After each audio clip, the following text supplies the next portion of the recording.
In the E30 BMW world, there's two kings. There's the M3s and there's the Alpinas. We got both side by side. We're gonna put them head to head and see how they compare to each other.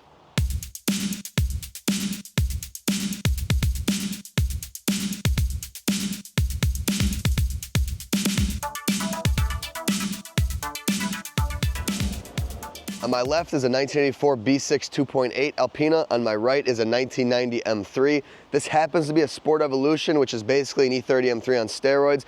I'm going to try to take it back from what a Sport Evo is when comparing the two because it's almost unfair.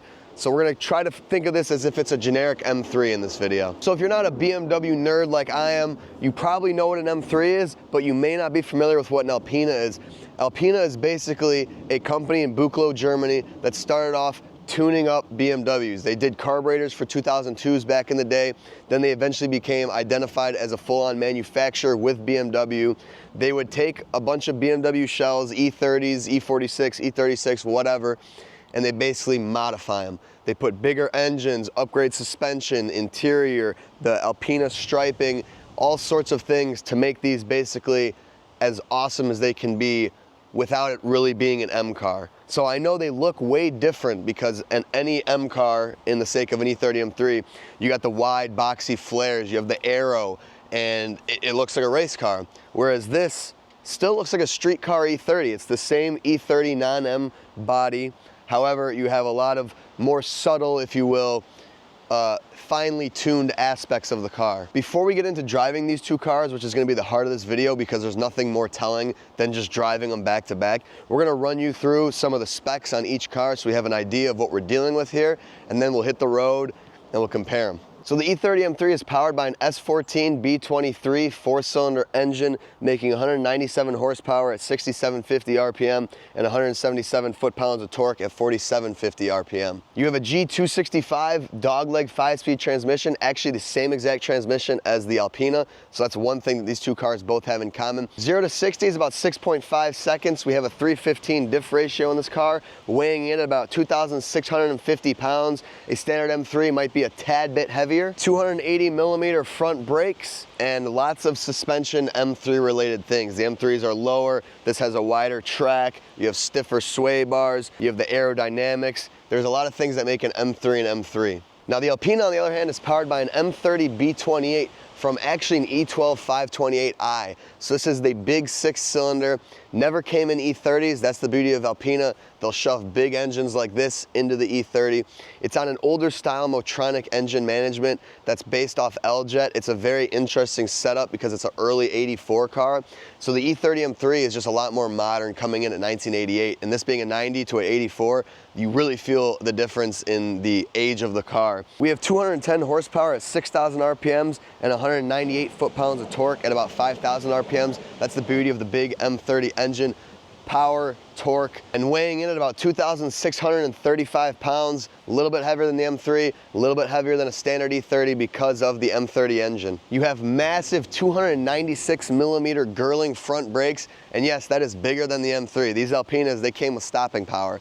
Other things on the Alpina, you have the Alpina front spoiler, rear spoiler, similar to an M3 honestly. You have front and rear spoilers, Recaro made seats, Momo steering wheel, G265 dogleg transmission, as I said. You have these special Alpina wheels, sway bars, lowering springs, Bilstein struts. You get a lot with this car, as do you with this car. The Alpina has 7-inch front and 8-inch wide wheels. The M3 is 7.5 squared. Both are 16 inches. So despite the Alpina being based in basically a standard E30 body, it gets as many crazy, cool, upgraded features as an M3 gets to a standard E30 as well, except the M3 gets the body kit that completely sets it apart. So the M3 is a race car. It's a race car built for the road. An Alpina is a road car modified to perform better, handle better, but still be a road car. And that's the key difference between the two. You have race car on the road, you have road car infused with race car pretty much, but keeping luxury at the top of that list as well. If you're talking rarity and production numbers, being a special edition Evo, this is one of 600, but general M3s, I believe it's one of about 18,000. Alpina as a whole in E30s, that means between the C2s, B3s, B6s, they made about 1,100, I think. This, being a B6 2.8, is one of 259. So you have to remember and figure, this is a far rarer car. I mean, it says it on the plaque, exclusiver automobile. These are exclusive cars. They were back in the day, they are today. E30 M3s, again, in today's world, rare, desirable, but they are nowhere near as rare as this. So without further ado, I say we just hop in and we go for a ride and we compare them that way. We're gonna start with the E30 M3, the pinnacle of a well-balanced car according to everyone ever made, one of the best handling cars of all time. We're gonna start here and then we'll come back and we'll hop in the Alpina and see how it compares. Here we are in the E30 M3, regarded as one of the best driver's cars of all time. You can ask a lot of people, a lot of magazines, videos, whatever, people will tell you this is the epitome of a well-handling, perfect car. Keywords are balance, well balanced. That's what everyone says about the E30 M3. And a driver's car. So that's what I'm looking for right now. I honestly haven't driven this car that much, so this is kind of new to me, like it's new to us. Like it's not like a, oh, I've driven this for 2 years and let me try to, you know, let me try to tell you how I feel. This is pretty fresh. The Alpina's pretty fresh. So this is gonna be fun. So remember, Sport Evo, so we have 238 horsepower, 177 foot-pounds of torque. So we have more power, we have upgraded suspension, different suspension geometry, all sorts of things that make this the ultimate car. So remember that we're not driving a standard M3. This is gonna be a little bit of a exhilarating version of an M3, if you will, a better version than an M3. So this car has the upper hand in that manner. Absolutely amazing, these Recaro SR3s. I absolutely adore these seats. The way they hug you high up feels really awesome. They are the perfect amount of snug. I mean, literally perfect. They grip you in there, and it just feels really nice. But again, a standard E30 M3 isn't gonna have these Recaros. It's gonna have standard sport seats. And I like standard sport seats, E28 M5, E30 M3. They're really nice seats. They hug you nicely, but they're certainly not as sport oriented as these seats. These things feel amazing.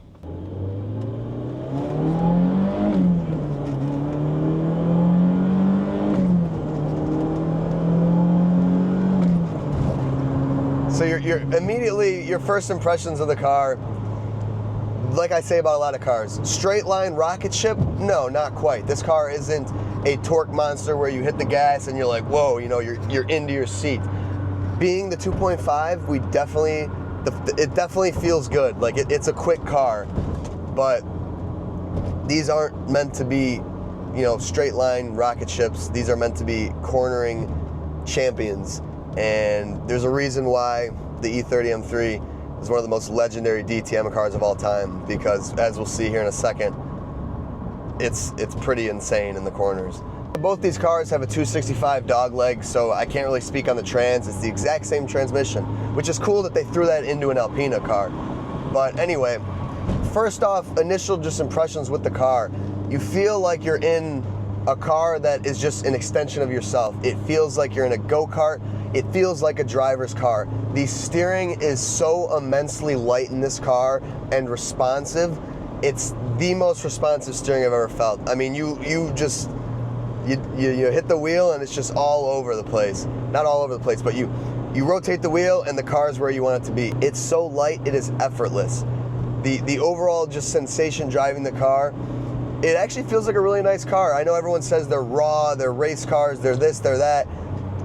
Getting in this car, you don't feel like you're getting into a race car. You don't feel like you're getting into some unwieldy, like, you know, wild car, right? Driving it casually, it's a comfortable car. It's a light little 2,500 pound car. So it just feels like a go-kart. And because of that, I mean, you have this sense of control and comfort. I like it. You know, I feel safe in the car. Not in the sake of like, oh, I'm in a big car around me, but I feel like I can maneuver this out of any situation, or I feel like I can just kind of get it where I need to be, right? So it's tame, but you can hear that S14 buzzing right there. I mean, it's right there. It sits pretty close to the firewall, and it wants to go, right? And that's what this car is. This is a car that wants to go. It's not a car that, you know, straight line, rocket ship, torque monster. It's a car that wants to be revved out and it wants to be driven hard. And everything about this S14 tells you that. Like, you don't really need 5th or 4th gear. It wants to be in 2nd and 3rd gear. It wants to be shredding. So we'll get into the corners here, and then we'll really be able to put the M3 to the test of what an M3 is.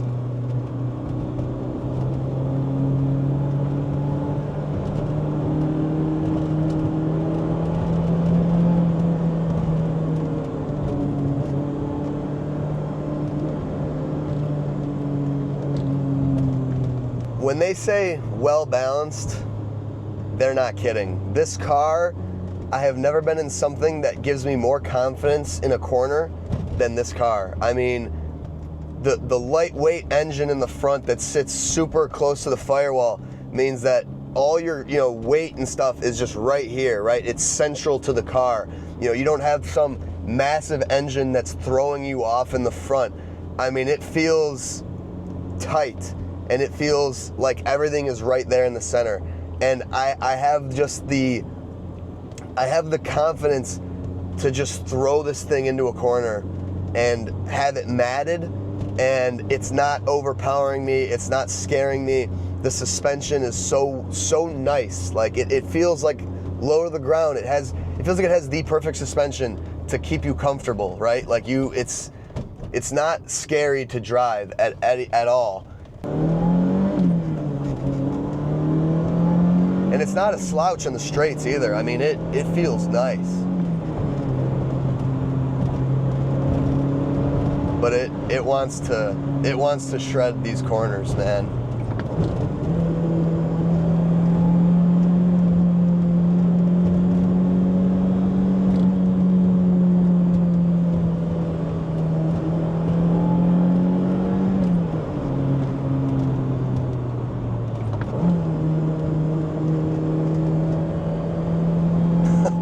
I mean, it is downright impressive at how good it feels to drive this car fast in the corners.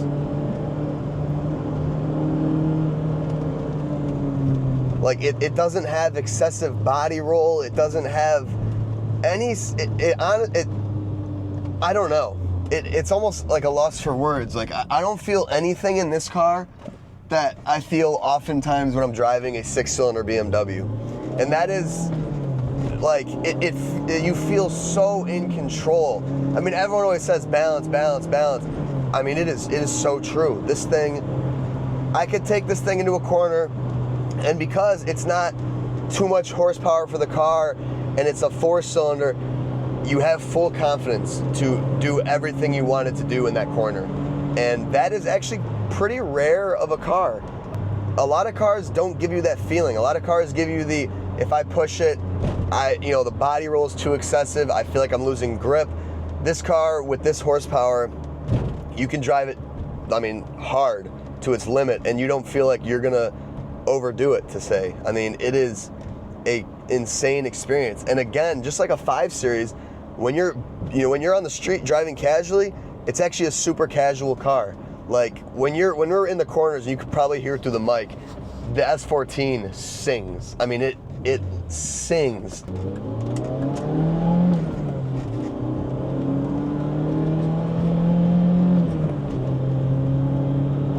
And the dogleg's really nice for 2nd to 3rd because it's an easy gear to find.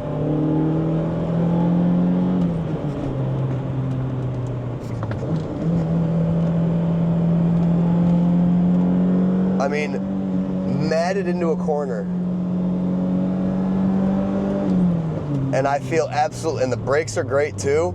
It stops really nice when you need to stop for the car in front of you. I don't know, I didn't believe the E30 M3 hype. I'm gonna be completely honest with you guys. I always thought, there's no way, like, it's that good. There's no way it's the best car in the world. There's no way it's the best driving car. I don't know, man. I don't think there's many BMWs, if there's any, that I could confidently sit here and say to you, that's a well-rounded, well-balanced car to the pinnacle of every sense of the word. I mean, it is I mean, I'm in like a loss for words. This car yearns for the corners. It yearns to be wrung out. It yearns to be driven to its absolute limit. I mean, that's what it wants. And it has the power to get you there in a very fun way. The straights are very fun in this car. Now, it's not the quickest car I've ever driven, but it gets you to the speed you want to be at. And I think the biggest thing with E30 M3s is people will tell you, it's not as fast as you would hope, right? Again, 2.5, I got a fair bit of horsepower more than a standard M3. So I could see what people mean when they say they're disappointing. But with that extra power, I think that this car feels fantastic. And the case may be that you need a 2.5 liter in an E30 M3 for it to live up to all your hopes and dreams. I don't know. I haven't driven a standard one, so I can't tell you, but I can tell you that I feel like a DTM driver. I feel like a race car driver in the corners. I mean, the way I can comfortably rev out the engine in a corner is a really new thing to me. A lot of times I get very scared of like driving a car in that manner, but this thing, I feel comfortable.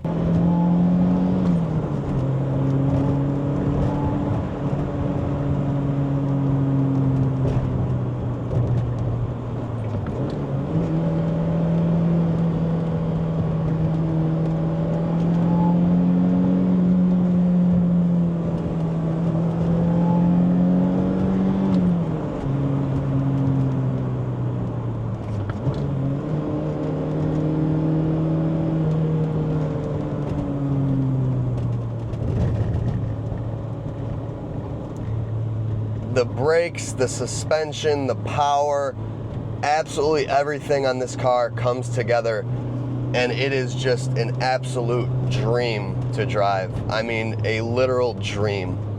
E30 M3 hype is definitely justifiable after driving this thing like this. I couldn't even imagine having this thing on a racetrack and an open road. I do believe that there is something magical about the 4-cylinder E30 M3, which is a great transition into what it's like to drive the Alpina, because that's like throwing a big old 6-cylinder, torquey 6-cylinder into an E30. Not an M3, but an E30. And we'll see how Alpina handled that with their suspension and all their modifications. So we're gonna switch cars really quick and we'll be back.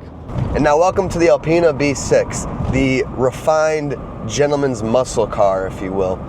What a lot of people say about Alpina when comparing it to M cars is that Alpinas are like a luxury M car in a way. They're powerful and really impressive, but they keep a sort of class to them, right? These Recaro seats, absolutely amazing. I was saying in the E30, I love those Recaros.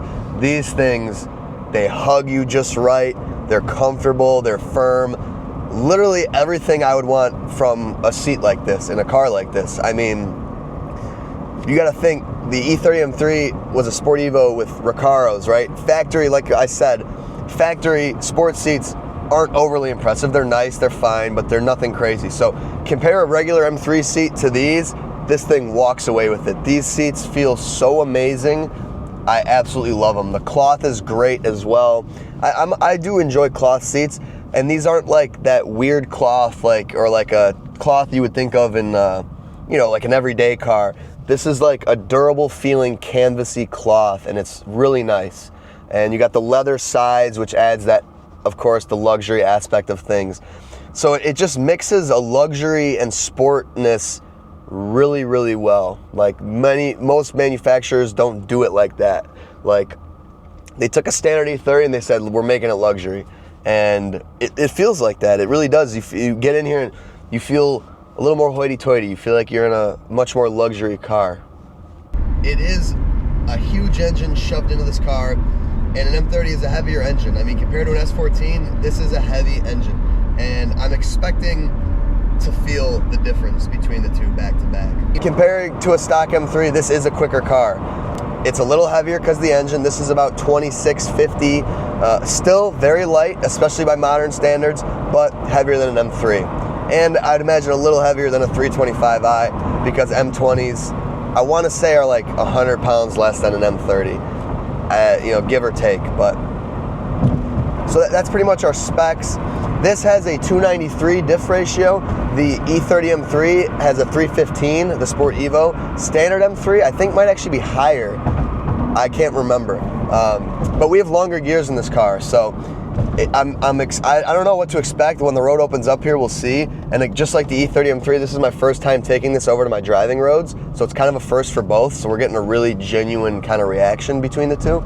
You have really good feeling steering, but you can definitely feel the weight of the M30 over the front axles. Like, not axles, but you know what I mean. Like, you could definitely feel it. Like, I don't think it quite has the turn in that the E30 M3 has.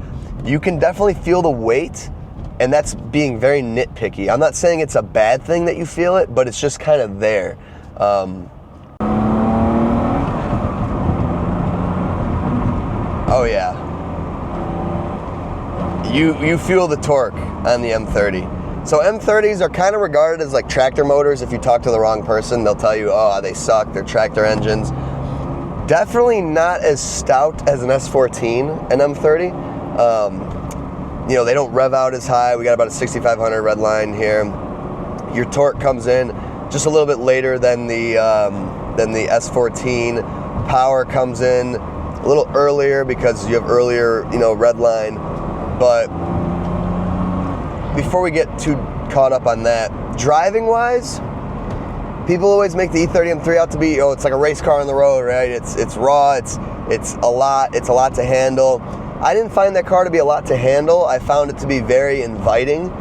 But this thing, you know, in terms of the Bilstein suspension, because the Alpinas get the Bilsteins, they get lowered. So I will say though, I put B6s on it because I just redid all that. So to credit of the car, I think the B6s are probably a little stiffer than a original whatever Bilstein that Alpina used back in the 80s.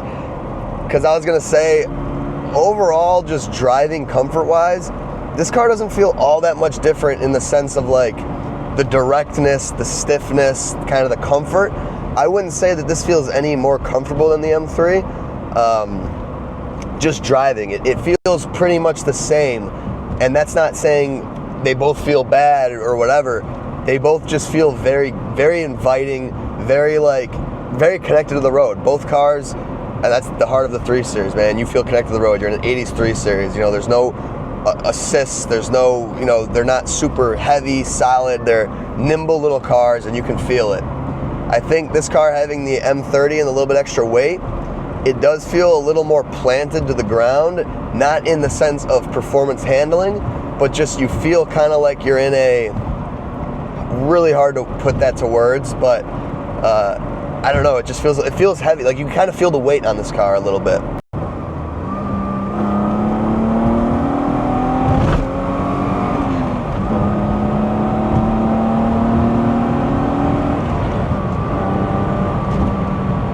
Oh yeah.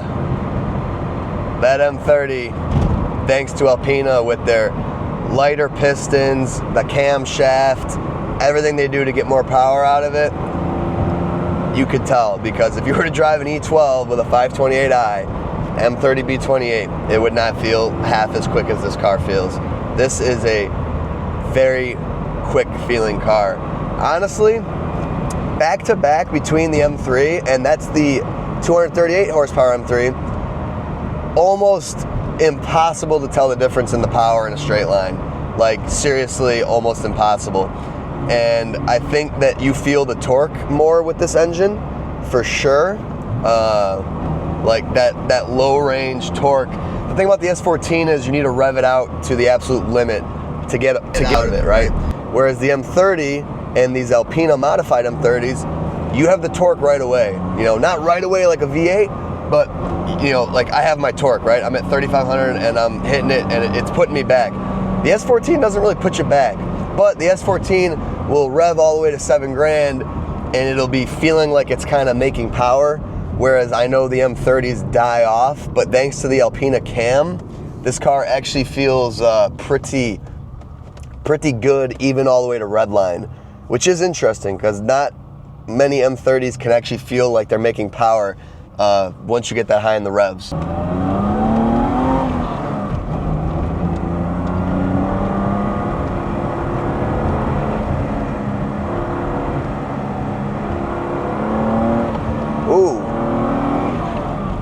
it got a little squirrely on me right there.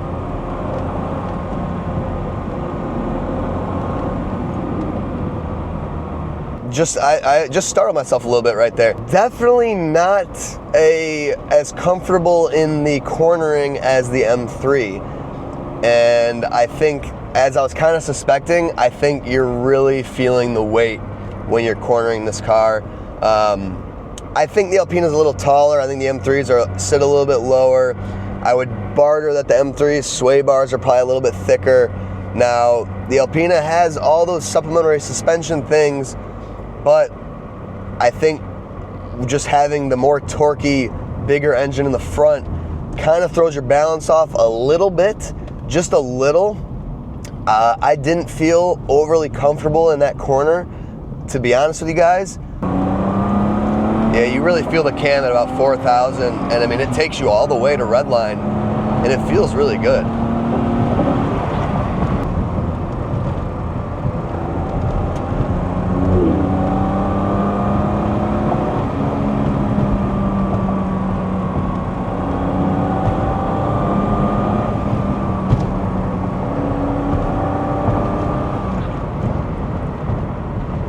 This thing is impressive in the corners, but I don't have the confidence I have in the M3.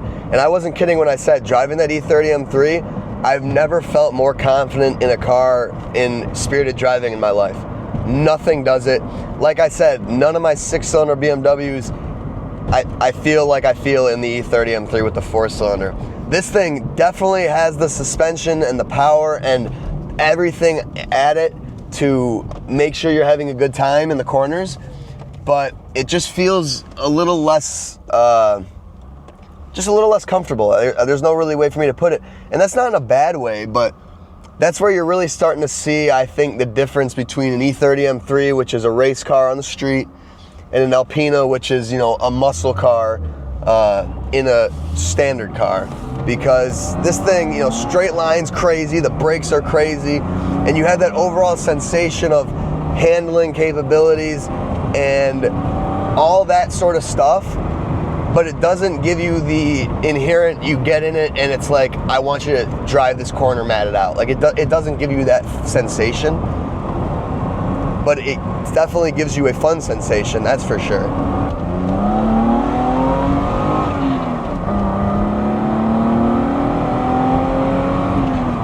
The power in this car is impressive. When you're revving it out and you get in that next gear with that close ratio gearbox, you're still in your revs, and it's like the power is instant. Like, it's right there.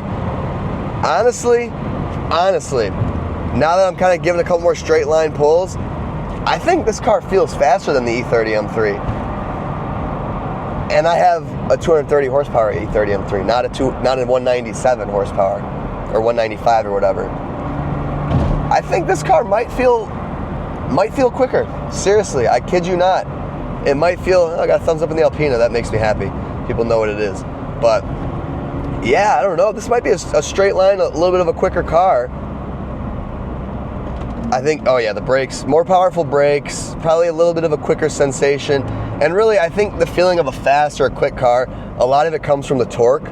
So having about 20 horsepower more torque definitely helps you in that department. I think that's why we're feeling what we're feeling.